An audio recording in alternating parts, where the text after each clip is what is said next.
Hello, my name is Katherine Wright, and this is my article summary presentation over the article Deterrence and the Death Penalty, the Views of the Experts, written by Michael Radelet and Ronald Akers, 1996. The article starts out by stating that the support of the death penalty continues to grow. It uses results from the 1981 Gallup poll, where 2/3 of Americans approved of the death penalty. And then it also shows again in 1985, 72% of Americans approved the death penalty. In 1991, 76%. And then in 1994, 80%. And it also states that sometimes death is seen as a justifiable punishment. The just desserts theory is also viewed as a support of the death penalty. For retributive reasons are suggested justifications for the execution of murderers. This is meaning that murderers should also suffer for their crimes. Life imprisonment and the effects are insufficient for murdering and taking someone's life. What a criminal deserves as a sentence for their crimes cannot be answered by empirical studies. And this article also suggests that empirical studies can also not settle debates over the moral issues that arise when discussing the death penalty. The main theme throughout this paper is to determine if the death penalty is a deterrent for other homicides. It states that the presumed value of the death penalty rests on its ability to deter potential murderers from committing potential homicide. And the death penalty is often used by politicians when attempting to gain more votes during their elections, where they are rallying for more and quicker executions of inmates that are on death row. The question of the validity of using the death penalty as a deterrent for future criminal homicides is an empirical question that cannot be and should not be answered by the use of morals or politics. And the article also suggests that researchers dating all the way back to Edwin Sutherland have examined this empirical question. This current study asks the following research questions. Has the long history and large body of research on the death penalty led to general conclusions? Also, can any factual statements be made about the deterrent effects of the death penalty, or can no conclusions be drawn from the scholarly studies? This study uses two different approaches to answer the research questions that I just stated. First, there's an examination of individual scholarly opinions, researchers reviewing empirical research on deterrence to reach conclusions based on it and the research of their own. The second approach is gauging the informed opinions of scholars or experts. Research-based public policy rests mostly on known or presumed expert opinion. And finally, the aim of the current study is to seek answers to the question of the death penalty's deterrent effect on homicide by gauging the judgments of some America's top criminologists. Then we'll move into the literature review of this article. The article states when measuring sentiment of the death penalty, researchers are met with some issues. The issues that were listed are the abolitionists may support it if dangerous murderers were released without it, and respondents' support of the death penalty decreases when there's an alternate punishment available. To support this statement, they used an article or a statement from Gallup 1991 poll that stated 76% of Americans support the death penalty, but that support dropped to 53% if an alternative sentence was provided, which could have been life in prison without parole. The article states that most deterrence research has found that the death penalty has almost the same effect as long-term imprisonment on rates of homicide. Isaac Ehrlich estimated that each execution between 1933 and 1969 prevented as many as 8 homicides. Solicitor General Robert Bork used this information from Ehrlich's studies to defend the death penalty in the 70s, during the time that the Supreme Court was considering banning it permanently in 1972. This information from Ehrlich's study is still being used as proof that the death penalty has some deterrent effect on homicide rates, although the research has been identified to have some shortcomings.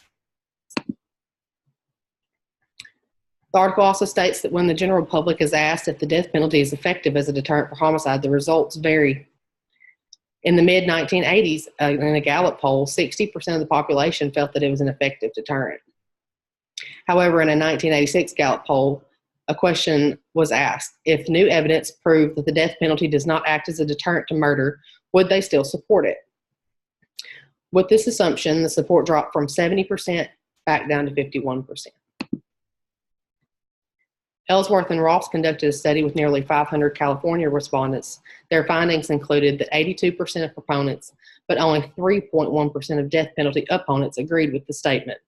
We need capital punishment to show criminals that we really mean business about wiping out crime in this country. This finding shows that the assumption of deterrence is one of the most important foundations for support for the death penalty in America. At the time of this article, a recent survey examined how police officials viewed the deterrence rationale for capital punishment. It was a study conducted in 1995 by the Peter D. Hart Research Associates in Washington, D.C. It was conducted by the use of telephone surveys that were conducted with 386 randomly selected police chiefs and county sheriffs. The findings found little support for the deterrence rationale, and among 6 choices presented, the death penalty was only chosen by 1% of the respondents. The quote, "The death penalty significantly reduces the number of homicides," was reported inaccurate by 67%, while 26% reported that it was accurate. The current study defines experts several different ways. One definition would say that law enforcement executives that were interviewed by Hart are considered experts. Another would include scholars whom have conducted high-quality scholarly research on the death penalty and deterrence, such as the panel that was appointed by the National Academy of Sciences. Also considering other leading criminologists defined as one who has been recognized by peers or by being elected to the highest office in scholarly organizations who are not specialists in capital punishment. On this slide, you'll see the different associations that the criminologists have here in America. First, you have the American Society of Criminology, which was founded in 1941, and the 1996 membership was at 2,700. This association is considered the largest of professional and academic criminologists. Next, you have the Academy of Criminal Justice Sciences, which was founded in 1963. In 1996, the membership was at 3,350. The membership for this association overlaps with the American Society of Criminology, but not the leadership. Finally, the Law and Society Association, which was founded in 1964, had a 1996 membership of 1,400.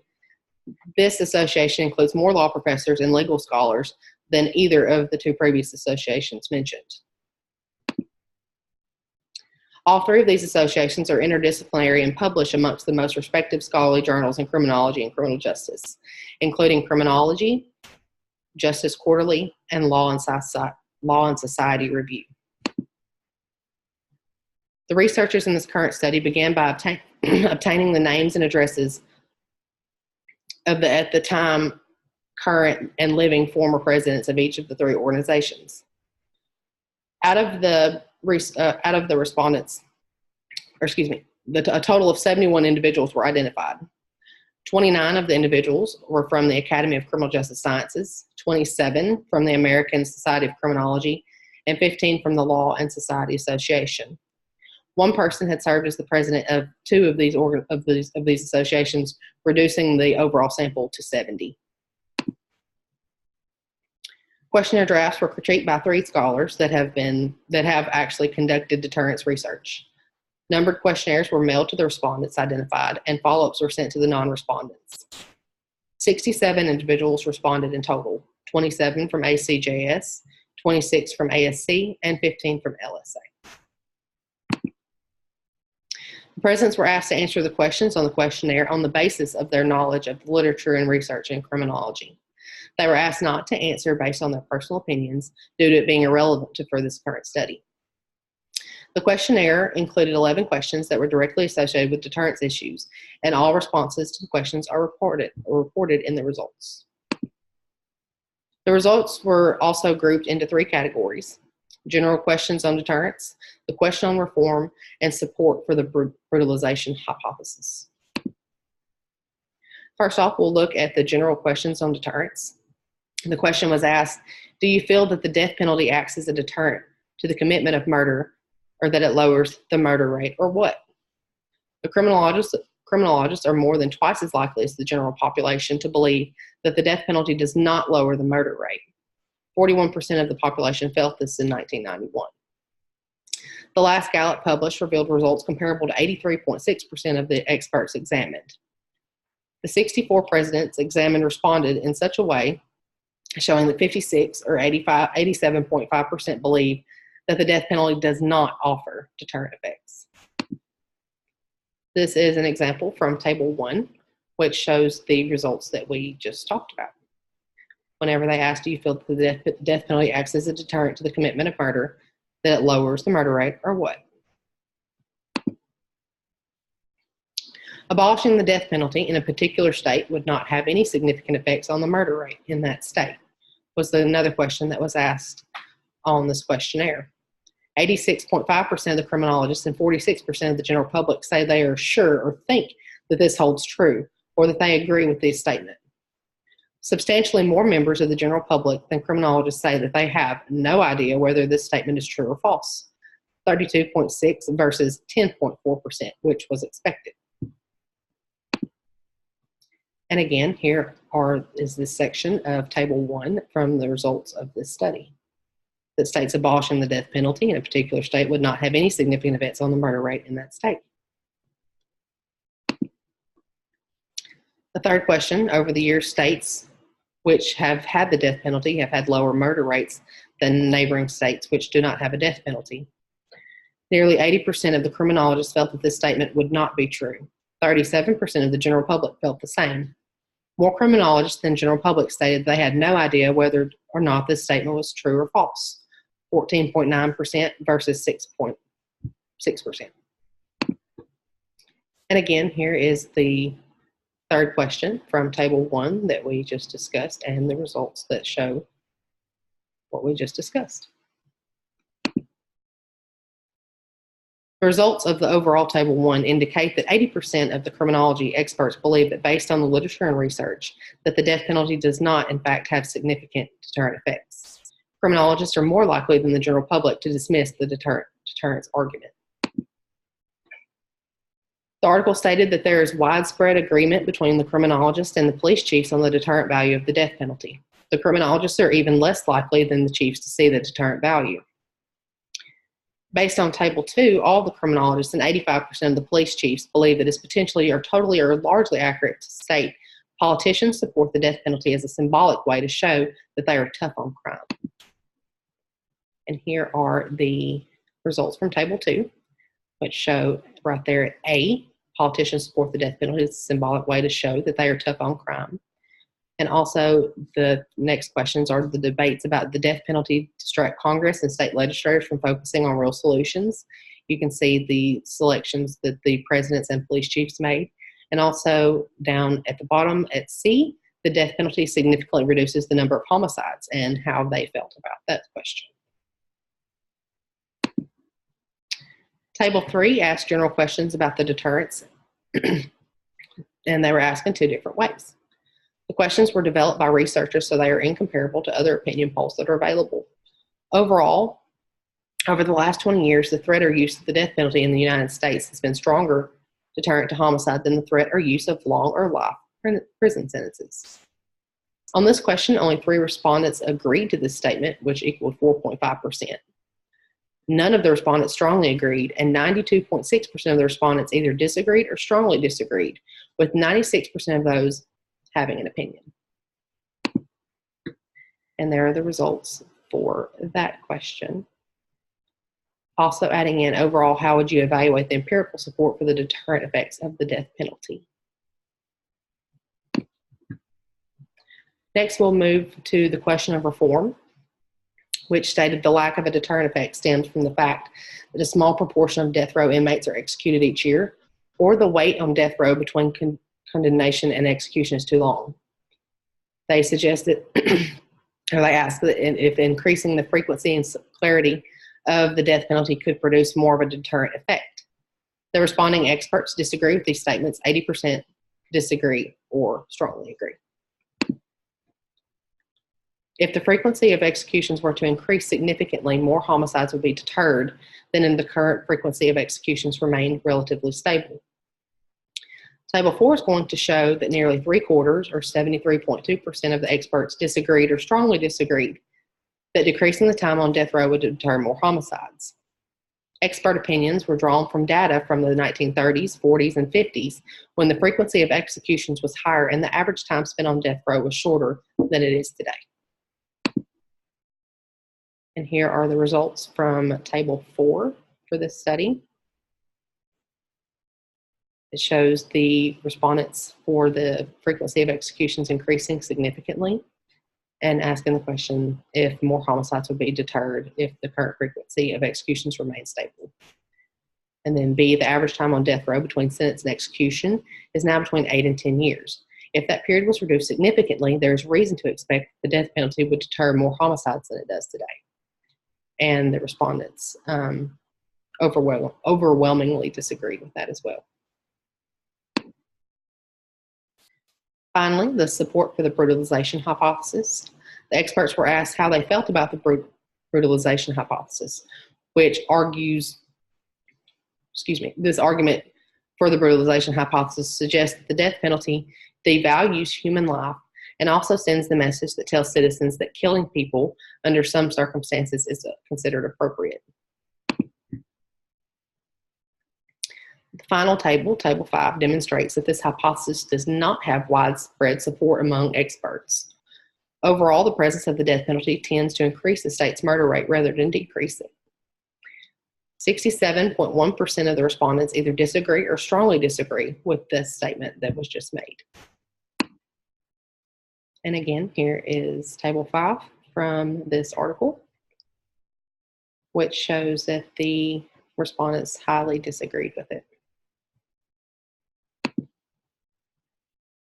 The responses to the final item that we just discussed were successful in trying to determine if there was possible reservations in the findings of the study.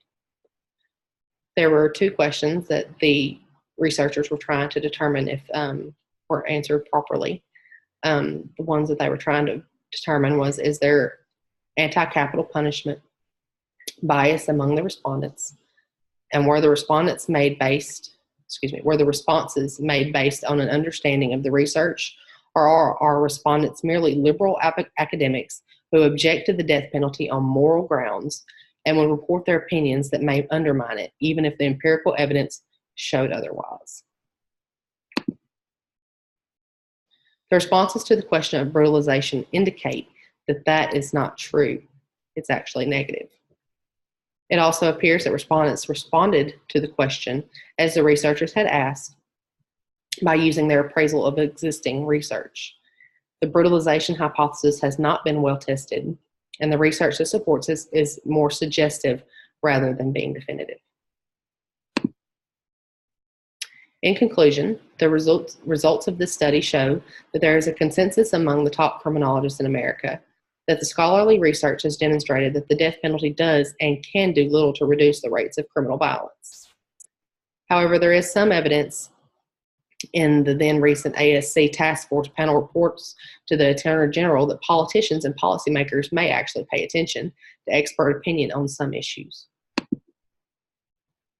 Researchers did state that capital punishment would continue to generate much public debate in the early decades for the next century, and various bodies of opinion will be consulted.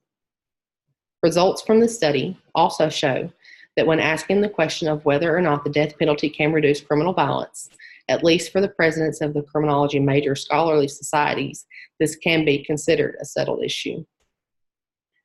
Researchers for this study offer that careful consideration of alternatives can build a public consensus around more effective policies that really hold promise in reducing America's high rates of criminal violence. And finally, this is the reference for the article that we have been discussing today. Thank you for your time.